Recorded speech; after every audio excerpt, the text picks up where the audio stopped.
Hi, BookTube, it's Amy, and I'm back again reading from the Anatomy of Bibliomania by Holbrook Jackson. We're on page 301 today of my edition, with a section titled The Cure of Megrims, Melancholy, and Like Distempers. Nothing is more established in the pharmacopoeia of books than their power to relieve and even cure melancholy. A great volume could be filled with instances of which I shall recite a few. When Madame de Sévigné was beleaguered in her country home by rain interrupted only by storms, she was devoured by melancholy and kept alive only by reading. If I were in the country and were distressed with that malady, said Dr. Johnson, I would force myself to take a book, and every time I did, I should find it the easier. Melancholy, he adds, should be diverted by every means but drinking. Montaigne and many others have asserted the value of books for the relief of ill humors, megrims, tedium vitae, blue devils, dumps, etc. To divert me with any inopportune imagination or insinuating conceit, he declares, there is no better way than to have recourse unto books. With ease they allure me to them, and with facility they remove them all. For him that is overrun with solitariness, or carried away with pleasing melancholy and vain conceits, or who knows not how to spend his time, or is crucified with worldly care, Robert Burton prescribes study, provided always that the malady proceed not from overmuch of it. For he well knew, out of his own experience, when he spent so many happy and solitary hours in Bodley's library, compiling his great treatise on melancholy, that as a later poet hath it, books are not companions, they are solitudes. We lose ourselves in them and all our cares. That later poet being P.J. Bailey. Let him take heed he do not overstretch his wits and make a skeleton of himself. He warns also such innamoratos as reads nothing but playbooks, idle poems, jests, Amadis of Gaul, the Knights of the Sun, the Seven Champions, Palmerin de Olivia, Juan of Bordeaux. For such folk, many times in the end, prove as mad as Don Quixote. Steady Burton prescribes only for those who are idle, troubled in mind, or carried headlong with vain thoughts to distract their cognitions. Nothing in such cases better than the healing influence of steadiest pursuits to soothe and abstract. Semper aliquid memortier ediscant, saith Piso. Let them learn something without book, transcribe, translate, read the scriptures, which Hyperius holds sufficient of himself. Animus leviter indi accuris multa quite et tranquillite frenis. The mind is erected thereby from all worldly cares, and has much quiet and tranquillity. Reading is to the mind what exercise is to the body. Quoting there from Steele's Tatler. 'Tis the best nepthin, surest cordial, sweetest alterative, presentest diverter. Reyes enjoins continual conference to such melancholy men, perpetual discourse of some history, tale, poem, or news, alterno sermons, adere ac biber, aqui jocadum quam cibis siv potus, some more Latin for us there, which feedeth the mind as meat and drink, or rather as meat and body the drink, or rather drink the body. Goodness, let's start that. Which feedeth the mind as meat and drink the body, and pleaseth as much. We gather virtue from a fable or an allegory, says Steele, as health by hunting. They rectify by an agreeable pursuit that draws us on the pleasure, making us insensible of fatigues. They bear us up when we would sink in the sea of melancholy. Help us to swim with bladders of philosophy, quoting there from Rochester's A Satire Against Mankind. Ferdinand and Alfonso, kings of Aragon and Sicily, were both cured by reading the histories, one of Curtius, the other of Livy, which no prescribed physic could replace. Camerarius relates as much of Lorenzo de Medici.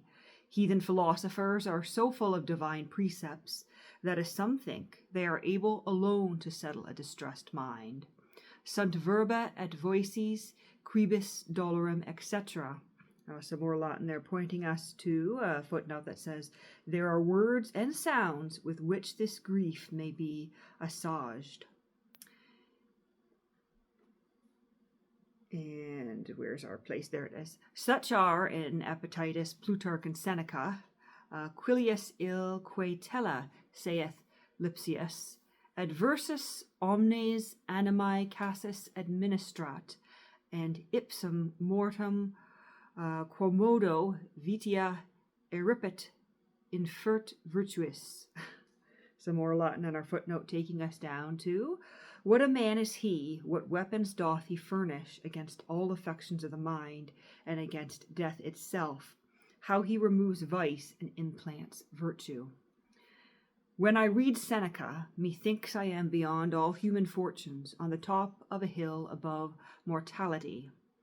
Plutarch says as much of Homer, for which causes Niceratus in Xenophon was made by his parents to con Homer's Iliad and Odyssey without book. Ut in virum bonum videre, as well to make him good and honest as to avoid idleness.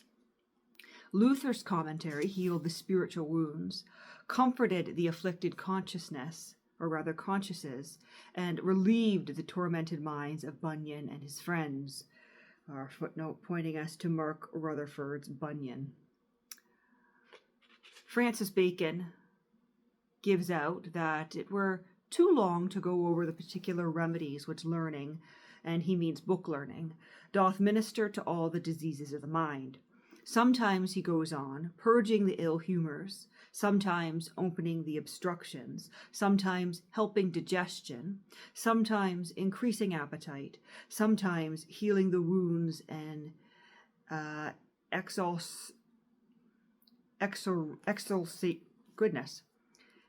ulcerations thereof, and the like. Weighed down with years and the spectacle of human folly, Thomas Carlyle found a prophylactic in Plutarch, who composed the ruffled hair of his back in a sensible degree, smothering down the loud inanity of many fools and idiots. Our footnote pointing us there to New Letters.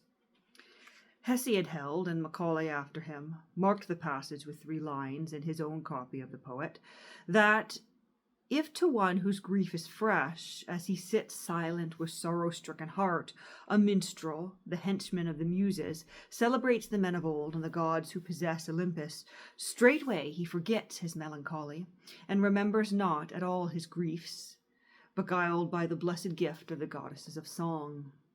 On our footnote, pointing us to Theogenes, I think. We only have a shortened form of the title and author there.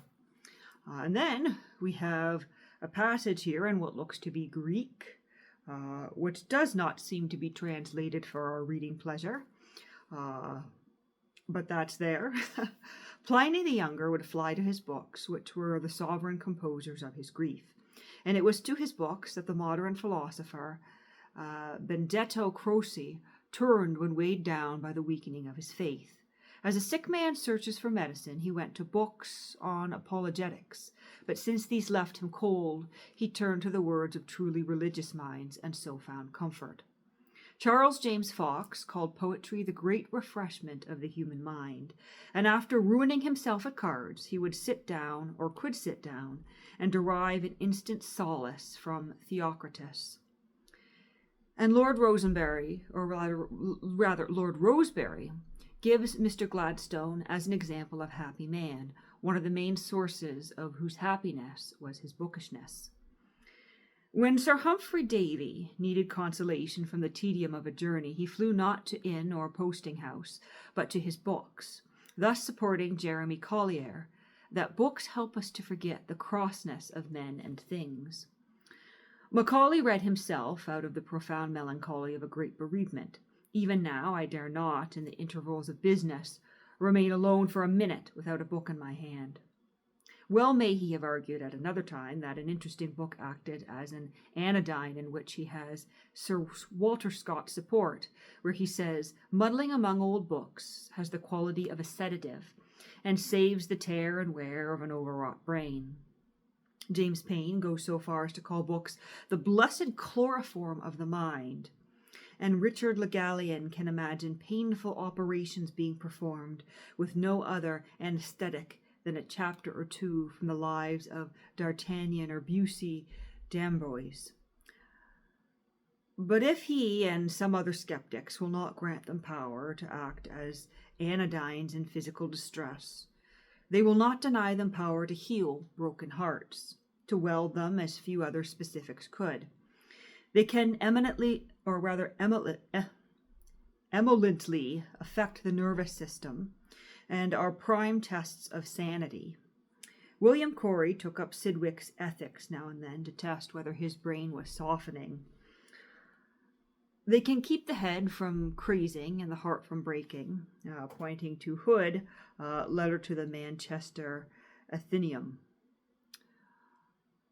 For evidence of which the story of how Henry IV of France fled for consolation to his books when abandoned by Gabriel d'Estrées. And our footnote is pointing us to The Great Book Collectors by Elton.